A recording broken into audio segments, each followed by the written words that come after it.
So you're thinking of going to go for a position this upcoming year, and so you're looking for resume tips. So you're in the right place. So today I'm going to be providing you some resume tips so that you're successful in getting that interview, because a resume isn't that the goal? The goal is to get that interview so then you could get that job. And this is also specifically for stay-at-home parents. Now, if you're not a stay-at-home parent, stay tuned. You're still going to get information. These are still tips that help across the groups. So let's get started. My name is Ligia Gutierrez, and I am with Love Your Mission, and so happy to be here. And I'm going to provide those resume tips. So let's get started. So resume tip number one: don't use templates.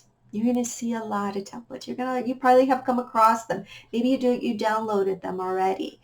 And the best advice that I could give you right now is don't use them. You could absolutely use them as an outline to follow along, but don't download it and start entering your information in those. Start fresh. Either open up a Word document, blank Word document, or a blank Google document. Either one of those will work perfectly.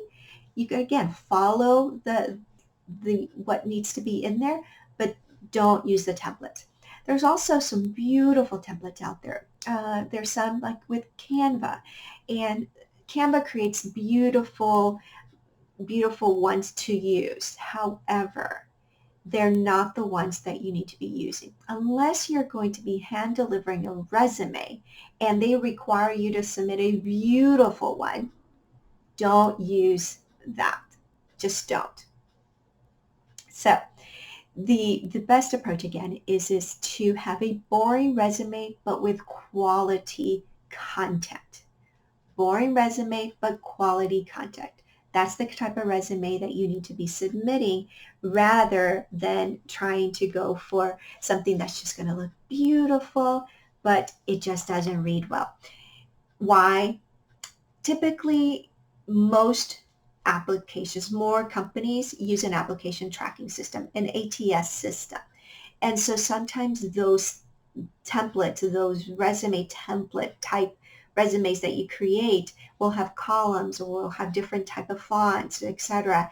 And when you upload it, the information doesn't all translate. So you're having to enter the information again, which is a waste of time, or some of it comes out as gibberish. And so the information that's on your resume that really should easily transfer into the system doesn't, because of the template that you're using. So be aware of that. Again, make it where it's a boring resume, but quality content in there. Okay, so the next one is that on the resume, you want to stay safe. What does that mean? So by staying safe is that remove your home address from the resume. That's not necessary on your resume. Again, typically you're going to be applying on an online system. You're going to enter your information, your contact information there, your home address. That information is great for HR, but everyone else who's going to be looking at your resume doesn't need that information. So keep it safe, because again, sometimes most jobs sometimes don't happen with just one person who's looking at the resume. It's like a committee of people, and several people look at it. And again, you don't want to have your personal information at the hands of anyone there. So the only thing that you really need to have on top of that resume is your name, a good contact email, and a good contact phone number. Those are the three things that need to have as far as contact information. You don't need anything else as far as that's concerned. Leave that to the online application where you'll do that information there. So keep it safe. The other way also to keep yourself safe, and also that there's not biases against you, is don't put a picture on your resume. There's some templates out there that absolutely say, oh, put your picture here. No. There's biases that could happen because of that. Ageism also that could occur. And it's not needed. Unless, and I'm going to give you some exceptions to the rule. There may be some exceptions to the rule.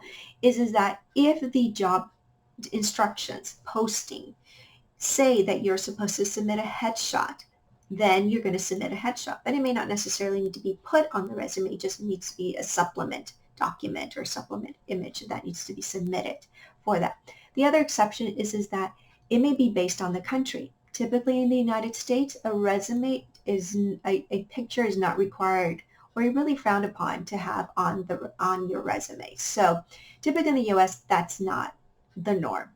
There are some other countries that do require you to submit your image in that. So you're going to need to make sure that you're aware of the customs or what happens in the country, or make sure that you read the instructions and see if your picture is required to be submitted.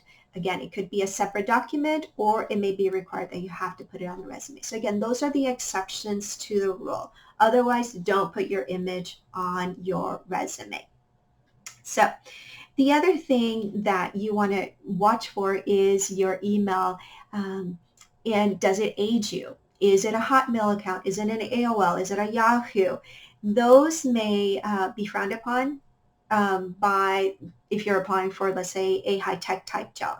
But also it could be also considered ageism too, because if you have an AOL, typically it was during a specific time period when those were around. So that may be something that you might run across, but it may not be a big deal. More of an issue is the email that you have, meaning what do you have for it? Is it Kaja Google at AOL, or 69lovemama at hotmail.com, or Bare Naked Ladies, or something crazy, some crazy email name on there? Get a personal email, a professional email, where it's your name or initial and your last name, or your last name and a first initial or something, but just something simple that is professional and doesn't raise eyebrows. I've looked at hundreds of resumes, and I have to say, there's been times when I definitely have kind of raised my eyes and eyebrow and go, oh, that's an interesting email. And it does give, it gives you an image of someone. You don't want that for a hiring manager. Don't let them come up with their own stories in their head. You dictate the narrative, which means that dictate how they're going to perceive you. What's your professional email that you get? The other tip to have also is that if you have an email that you use for everything, kids information, school information, your coupons, your specials, etc., biggest recommendation for you is create a new one. Create a new one that it's dedicated for your job search. Leave those others alone and make sure that you check it and make sure that it's a professional email, and that's the one you're going to use. It's going to be so much easier, trust me, for you to be able to search it in one email box as opposed to an email box that has everything and everybody reaches out to you in that particular email. Create one specifically for your job search. It's going to save you some headache, and also you're going to be able to find the information that you need, and you know that, okay, this is specifically for the job search. So that's a recommendation for you to do, and make sure that you check it. Very important. Now, as you're looking at creating your resume and putting it together, you may be concerned with the job gap if you've been a stay-at-home parent, or maybe you've been a stay-at-home because you've been taking care of a loved one, or whatever reason you've been out of the job market for a period of time and you need to explain that job gap. So there are ways to do that. So make sure that you've downloaded the information, or that you have signed up for the recordings, and we'll make sure that that gets sent to you so that you get how to address the job gap. And I will give you, the link will be put there so that you can sign up for that if you haven't already, and I'll send that for you. But don't ignore that job gap. It does need to be addressed, and there's ways to do that, and also ways to do it also on your cover letter. So make sure that that job gap is addressed. The other thing to do also is that take the time that you have to work on the resume as you go versus trying to wait to the last minute and then you're trying to update it, upload it, put it into the system, apply. It could be very stressful. And if you have very limited time because of not job response, but responsibilities at home, use this opportunity to do it in small chunks rather than trying to do it at the last minute. That's why I created this challenge also is that I want you to work on it a little bit at a time. And the recordings will be available for you so that you can watch them again and so that you can go back to them and say, now what was that she said? And also I have a document also that you could just download too. So use your time wisely so you're not waiting to the last minute to submit something. Also, now something very critical to remember is as you've dusted off your resume, go look at it, read it. Does it read like a job description, job task, or is it job accomplishment heavy? It needs to have accomplishments over tasks. Tasks tell the hiring manager what you did, but not what you accomplished. During the tenure that you were there, the time that you were there, what did you do? You weren't a robot, just I will do this one duty all the time over and over and over and over and over again. There had to have been an accomplishment. So the accomplishments need to be quantifiable. So instead of saying, so for example, a task would be responsible for the dietary needs of customers. That's a task, okay? You're responsible for it, okay? But what did you accomplish with that responsibility? So the way that you would quantify it would be responsible for the dietary needs of 30 patients over a period of 30 days. Or you say responsible for the dietary needs of over 300 people in a year or clients or something. That's quantifiable. You were responsible for this many people and this is how much you accomplished of that. So be mindful of the resume. Look at it. Is it task heavy or is it accomplishment heavy? You want it to be more accomplishment than task heavy. If for some reason you had a job title that was it's just very confusing, not really very, like you don't really know what that is, then you may create a resume where you do give a little bit of what a description of it, but then you still put the accomplishments there. So be mindful of that also. So the other thing to look at, especially if you are staying home, there may be opportunities that maybe that you volunteered. And don't forget those. Volunteering really gives you a lot of skills and knowledge and experiences that although you weren't paid, you may have really accomplished some serious stuff or that you learned some things. So be aware that those should be included in your resume. Especially if you have a big job gap, so that you can indicate what you did accomplish during that time there. If you didn't volunteer, then what we need to look at is what did you accomplish while you were home? Maybe you kept you had a budget and you had to maintain the budget, or there were responsibilities that you did. I mean, so there's ways to pull it and say it so that it really can highlight what you've accomplished, no matter if you were staying home, regardless of what you were doing. You accomplished a lot, so we got to be able to highlight that. So if you need help with that, please reach out to me for that. The other thing to be really aware of is the job posting. The job posting is going to tell you what you want, they need, so that you cater, you customize that resume for that job posting. unless it's a really poorly written job posting, it's going to tell you what they're looking for. I mean, there's no secret there. They're going to say, these are the requirements. This is what's expected. These are the things that they want from you. Then you need to let them know how you match up for that. Now, please don't get into perfectionism where you feel like you have to match everything. You're not going to, and that's okay. But if you match a number of them, then go ahead and submit that application, that resume for it. But the resume does need to read towards that posting. And so don't make your hiring manager or the recruiter who's ever looking at that resume to consider you for an interview, don't make them hunt for the information. So I've had them and I've been having to look, do they have this experience? Do they not? Where is that? I don't know.